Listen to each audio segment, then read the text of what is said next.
नमस्कार सभी को, स्वागत है आपका मेरे इस चैनल पर। तो आज हम नवोदय प्रवेश परीक्षा के प्रीवियस ईयर का पेपर सॉल्व करने वाले हैं। जो हमारे 2021 में जो मैथ से जो क्वेश्चन आए थे उन्हें हम हल करने वाले हैं। तो चलिए बढ़ते हैं अपने क्वेश्चंस की ओर बिना किसी देरी के। तो हमारा जो पहला प्रश्न है वह है, एक मैच कुल आधा घंटा चलता है और मैच के समय का 1/10 भाग टाइम आउट के लिए लिया जाता है। तो ये टाइम आउट कितने समय का होगा या कितने मिनट का होगा। तो हमारा जो क्वेश्चन है, जो मैच है वो कितना चल रहा है, आधा घंटा। आधा घंटा मतलब कि जो मैच चल रहा है वह है 30 मिनट और इसका 1/10 भाग टाइम आउट लिया जाता है। तो इसका 30 का 1/10, तो 30 इंटू 1 30/10। 1 0 से 1 0 कट गया, हो गया। 1 का भाग 3 में 3 बार, मतलब जो टाइम आउट है वो पूरे मैच में कितना रहेगा, 3 मिनट का। तो इस प्रकार हमारा जो ऑप्शन बी है वो हो जाएगा सही। चलिए बढ़ते हैं अपने अगले प्रश्न संख्या 2 की तरफ। तो हमारा दूसरा प्रश्न है, x/25 बराबर 196/x। इसमें हमें x का मान ज्ञात करना है। तो इसके लिए हम क्या करेंगे, इन दोनों का वज्र गुणा करेंगे। तो x और x का गुणा x² या फिर x की घात 2, और यहाँ पर आ जाएगा 25 गुणा 196।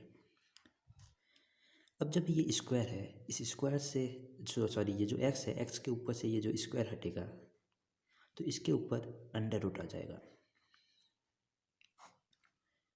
25 इंटू 196।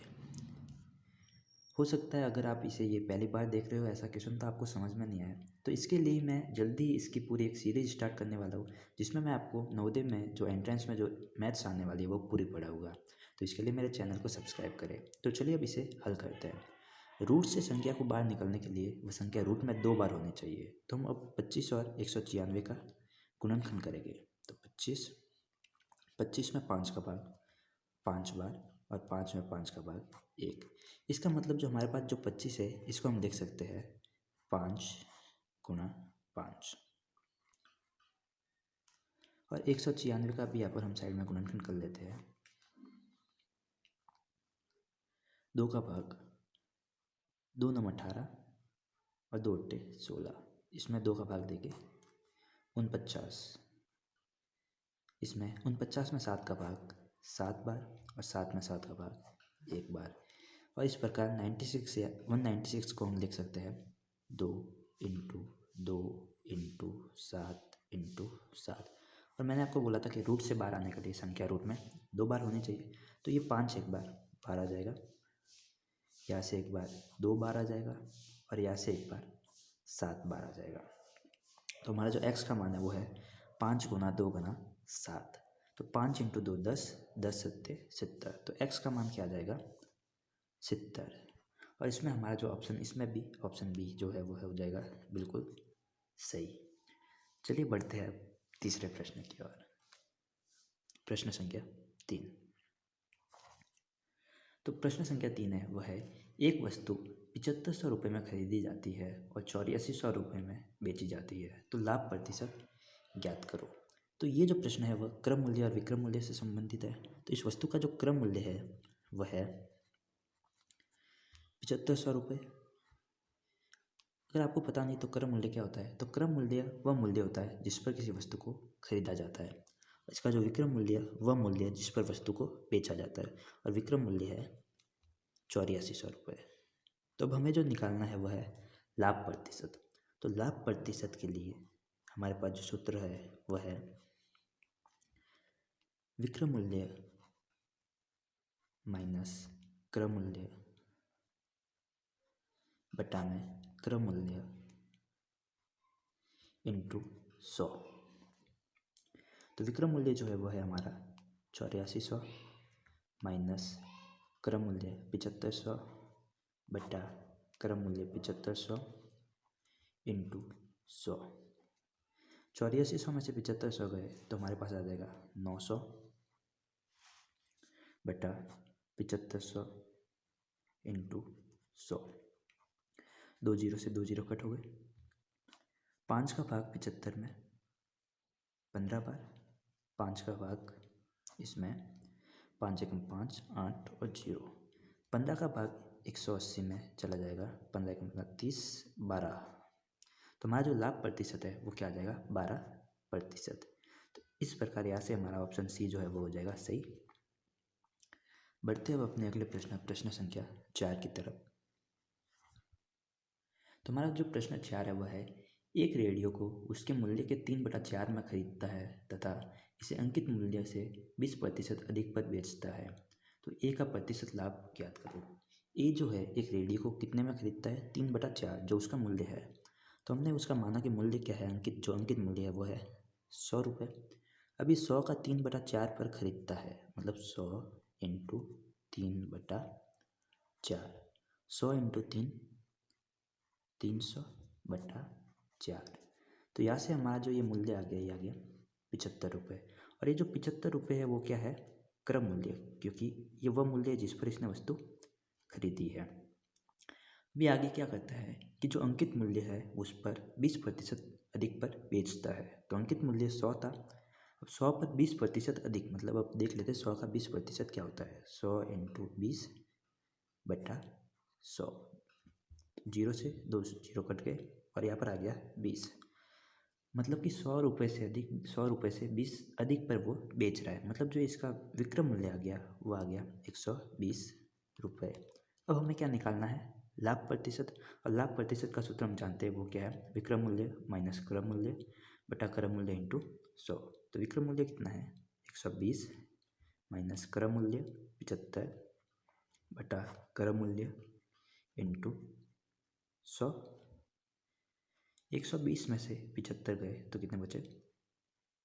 45 बटा 75 इंटू 100। 15 का भाग 45 में 15 30, 15 तिया 45 और 75 में 5 बार। 5 से 100 कटे 20 बार, तो 3 इंटू 20। तो जो आ गया हमारा ए का लाभ प्रतिशत वह क्या है? 60%। और यहाँ से हमारा ऑप्शन सी है बिल्कुल सही। अब बढ़ते हैं हम अपने अगले प्रश्न संख्या 5 की तरफ।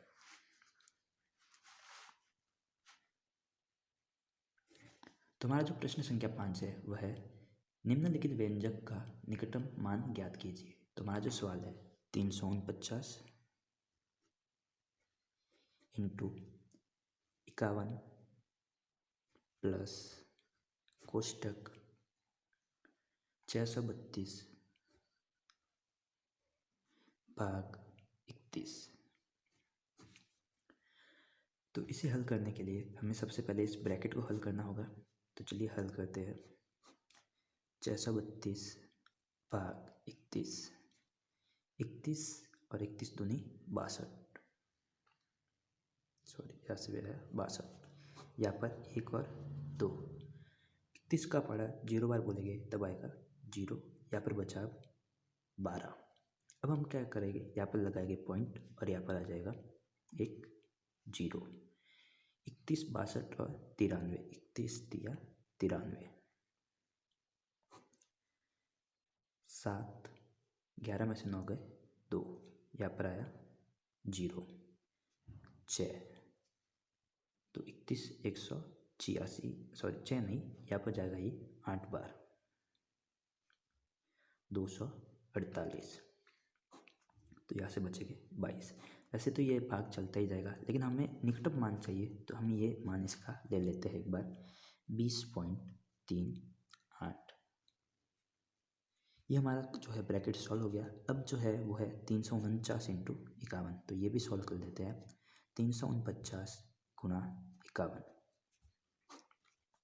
1 9 9, 1 चौक 4 और 1 तिया 3, 5 9 45 हासिल की 4, 5 चौक 20, 20 और 4 24 हासिल की 2, 5 तिया 15, 15 और 2 17, 9 9 4 और 3 7, 7 और 1 17, 799, 799।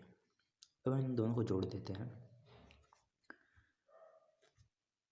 17 799 प्लस 20.38 38 9 11 हासिल किए, 8 1 और 7 और 1। तुम्हारा जो आंसर आ गया 17,819.38। लेकिन हमें यहाँ पर निकटतम मान चाहिए, तो जो इसके सबसे निकट है वह है 17,821। हमारा जो सही जवाब है वो हो जाएगा 17,821, ऑप्शन नंबर सी। बढ़ते अपने अगले प्रश्न संख्या 6 की तरफ। एक राशि 16 वर्ष में साधारण ब्याज से दोगुनी हो जाती है, तो इसकी वार्षिक दर ज्ञात करो। तो हम जानते हैं कि जो साधारण ब्याज है उसका जो सूत्र है हमारे पास वह है मूलधन इंटू दर इंटू समय बटा 100। तो हम मानते हैं कि अगर जो हमारा जो मूलधन है वह है 100 रुपये, और ये साधारण ब्याज से डबल हो रही है, मतलब कि 200 हो रही है। तो 200 हो रही है तो इस पर ब्याज भी कितना आएगा, 100 रुपये। और कितने टाइम में डबल हो रही है, 16 वर्ष में। तो समय आ गया हमारा 16 वर्ष। तो चलिए अब इसे इस फॉर्मूला में या इस सूत्र में रख देते हैं। साधारण ब्याज की जगह क्या आ जाएगा, 100 बराबर मूलधन हमारा कितना है 100 इंटू दर हमें ज्ञात करनी है, तो दर को हम मान लेते हैं आर, इंटू समय है 16 वर्ष बटा में 100। 100 से 100 कट हो गया, 100 बराबर आर इंटू 16। जब ये 16 बराबर की इस तरफ जाएगा तो यहाँ पर ये गुणा में इस तरफ जाके भाग में चला जाएगा, तो आर बराबर क्या हो जाएगा 100 बटा 16। और इस प्रकार इसमें भाग देने पर हमें मिलेगा, हम भाग देके देख लेते हैं। 100 में 16 का भाग, 16 पंजे 80, 16 छंग 96, कितने बचे 4। तो इसे अब क्या लिख लेंगे, 6 से 4 बटा 16।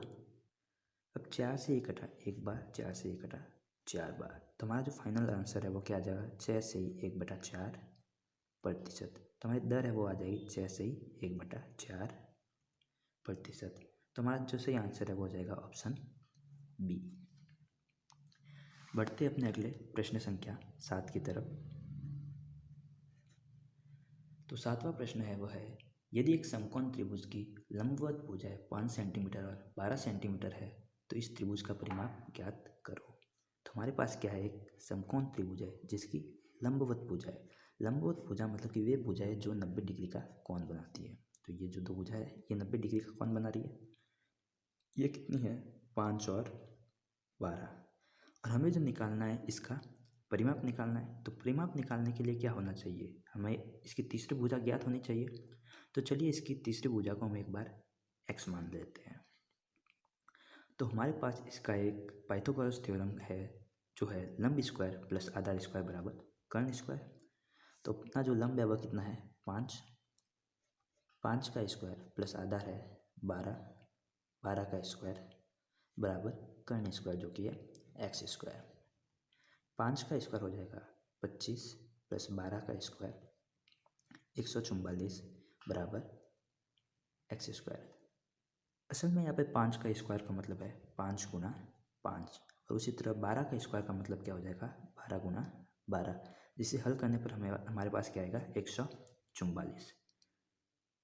एक्स स्क्वायर बराबर 144 प्लस 25 जो कि हो जाएगा 169। यहाँ से जब स्क्वायर हटेगा तो इस पर जो आ जाएगा अंडर रूट, और 169 को हम लिख सकते हैं 13 गुना 13। तो यहाँ से रूट से बाहर संख्या आकर कितनी 13 बाहर आ जाएगी। तो हमारी जो तीसरी भुजा है वो कितनी आ गई 13। अब हमें इसका परिमाप निकालना है। तो परिमाप क्या हो जाएगा 5 प्लस 12 प्लस 13, 12 प्लस 5 17, और 17 और 13 30। तो हमारा जो परिमाप है वो हो जाएगा 30 सेंटीमीटर। आशा करता हूँ आपको ये सारे क्वेश्चन समझ में आ रहे होंगे। अगर आपको ये समझ में नहीं आ रहा है तो मेरे को कमेंट करके ज़रूर बताएं। और हाँ, अगर आप पढ़ना चाहते हैं मैथ्स तो इस चैनल को सब्सक्राइब ज़रूर करें। चलिए बढ़ते हैं अपने अगले प्रश्न संख्या 7 की तरफ। 7 हो गया है शायद। प्रश्न संख्या 8।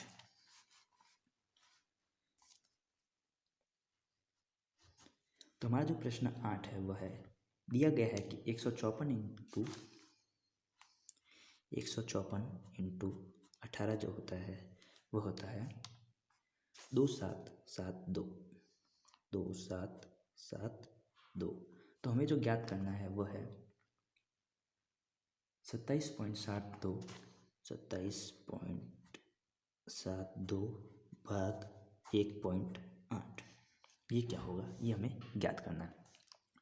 तो यहाँ से हम देखो क्या लिख सकते हैं, 154 बराबर ये गुणा की संख्या बराबर के इस तरफ जाकर भाग में चली जाएगी, तो 27/72/18। तो इससे हमें पता चलता है कि अगर यहाँ पर कोई पॉइंट नहीं होता तो इसका जो आंसर होता वो क्या होता, 154। लेकिन यहाँ पर हमारे पास क्या है, दशमलव। तो यहाँ से हम करेंगे तो एक दशमलव से ये जो दशमलव है एक अंक इस तरफ खिसक जाएगा। अब हम देख रहे कि हमारे पास जो संख्या उसमें दशमलव के बाद में एक अंक है, तो यहाँ पर भी हमारा जो पीछे से एक अंक के बाद में क्या लगाएगा, यहाँ पे दशमलव। तो हमारा आंसर क्या हो जाएगा, 15.4, जो कि है ऑप्शन बी। बढ़ते अपने अगले प्रश्न संख्या 9 की ओर। तो हमारा जो 9वां प्रश्न है वह है, एक क्रिकेट के खिलाड़ी की 24 पारियों में रनों का औसत जो है वह है 28 रन। 25वीं पारी में वह कितने रन बनाए कि उसका औसत 29 हो जाए। तो असल में औसत होता क्या है, जितने उसने रन बनाए और जितने उसने पारियाँ खेली है उन दोनों का गुणा। तो इसकी जो 24 पारी है उसका औसत कितना है, 28 रन। तो 24 इंटू 28, मतलब कि इसने 24 पारियों में कुल कितने रन बनाए वो देख लेते हैं हम। तो 24 इंटू 28, 8 चौक 32 हासिल की 3, 8 दूनी 16, 16 और 3 19, 2 चौक 8 और 2 दूनी 4, 2 9 और 8 17 हासिल किए 6। तो इसके जो कुल रन आ गए 24 पारियों के वह आ गए 672। अभी हमें ये पूछा है कि 25वीं पारी में वो कितने रन बनाए कि उसका औसत 29 हो जाए। मतलब कि जो इसका जो अगर 25 पारियों में उसका औसत 29 रन होता है तो उसके जो कुल रन होंगे वो कितने हो जाएंगे, 25 इंटू 29। तो 25 गुणा 29, 9 पंजे 45 हासिल की 4, 9 दूनी 18 और 4 22, 2 पंजे 10 हासिल की 1, 2 दूनी 4, 4 और 1 5। यहाँ पर आ गया 5 2 और 7। तो इसके जो रन हो जाएंगे वो हो जाएंगे 725। लेकिन हमें ये पूछा है कि इसे 29 के औसत तक पहुँचने के लिए कितने रनों की आवश्यकता होगी। तो हमने देख लिया 24 पारियों के इसके रन कितने हैं, 672। तो 25वीं पारी में इसके औसत ये होगा तो इसका रन कितने हो जाएंगे, 725। तो हम देख लेते हैं कि कितने इसके रनों की आवश्यकता होगी। तो 725 माइनस 672, 5 में से 2 गए 3 और 12 में से 7 गए 5। तो उसे 25वीं पारी में कितने रन बनाने होंगे, 53, जो कि है हमारा ऑप्शन नंबर डी। तो इस प्रश्न का हमारा ऑप्शन डी जो हो जाएगा वो हो जाएगा सही। अगला प्रश्न संख्या 10। एक विद्यालय में 3/5 लड़के हैं, 3/5 क्या है, लड़के, और जो लड़कियां है वह है 800। तो हमें लड़कों की संख्या बतानी है। तो अगर हम देखें इसका मतलब 3/5 लड़के हैं तो इसका मतलब लड़कियां कितनी होगी, 2/5, क्योंकि 5 में से 3 लड़के हैं तो बचे कितनी लड़कियां, कितने बची 2/5। और 2/5 का मान हमें कितना दे रखा है, 800। 2/5 का मान कितना दे रखा है, 800। तो यहाँ से अब देखिए कि 2/5 मतलब 2 का मान जो है, 2 लड़कियों 2 का मान कितना दे रखा है, 800। तो यहाँ एक बार इसे वापस से समझते हैं। 3/5 कितने क्या है, लड़के, इसका मतलब 5 में से 3 क्या है हमारे पास, लड़के हैं। तो लड़कियां कितनी होगी, 2, लेकिन लड़कियां कितनी है 800। तो हम मानते हैं कि जो 2 यूनिट क्या है लड़कियां और 3 यूनिट क्या है लड़के। और 2 यूनिट का मान कितना दे रखा है 800, तो 1 यूनिट का मान कितना होगा 800 भाग 2, जो कि कितना आ गया 400। लेकिन लड़के कितने हैं 3 यूनिट, तो 3 यूनिट का मान कितना हो जाएगा 3 इंटू 400, मतलब कितना आ गया 1200। तो लड़कों की संख्या कितनी आ गई 1200। तो इस प्रकार कुल लड़के हो जाएंगे 1200 और आपका जो ऑप्शन नंबर सी है वो हो जाएगा सही। धन्यवाद। इस पार्ट में यही तक वीडियो। अगले पार्ट में हम आगे के 10 क्वेश्चन करेंगे। वीडियो कमेंट करके मेरे को ये ज़रूर बताएं आपको वीडियो कैसा लगा, और वीडियो अच्छा लगा तो अपने दोस्तों के साथ शेयर भी ज़रूर करें। धन्यवाद।